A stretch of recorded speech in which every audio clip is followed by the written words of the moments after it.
Hello and welcome to Fireside History. I'm Joe. Now, last time we discussed the start of Mursili II's career, a king whom no one expected to claim the crown and whom had everything rigged against him, except for his two older brothers, who, while early in the reign would take a great deal of the burden off his shoulders, later on it was left to his capable hands to manage affairs of state.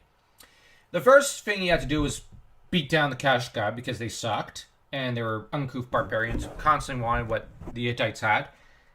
Then he had to turn to the west where there was a big problem because the king of the Arzawa, Uaziti, had allied himself with the Ahiyawa, or Greeks, over in Mycenae. In the words of Mursili in the Comprehensive Annals, we get, "But when it was spring, because Uaziti joined the side of the king of the land of Ahiyawa, and the land of Milawanda had gone over to the king of the land of Ahiyawa, I sent forth Gula and Malaziti, and troops and chariots, and they destroyed the land of Milawanda." Milawanda is, is also known as Milawata, and might be Miletos. So this is quite interesting to find in the Hittite record, but the thing with Uaziti was he wasn't done yet, and Mursili kind of wanted to push for peace because he needed peace on his western border so he could focus on his eastern one.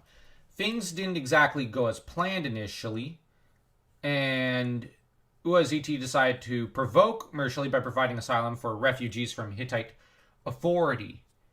And Mursili sent a messenger to him saying, "I sent a messenger to Uaziti, and I wrote thus, when I asked for the return of my subjects who went over to you, you did not give them back to me. You treated me like a child. You despised me. Now let us do battle, and the storm god, my lord, will make judgment on our dispute." It's interesting that he doesn't call himself my son and whatnot here. Sorry, that's just something I noticed in the translation of the 10-year annals where this record is found here. Now, Mursili wasn't just going to stop at messengers. Now, next time we're going to see how he responds to the Arzawan king's refusal to cooperate. So if you like this video, like, share, subscribe, and leave a comment. And hit that notification bell.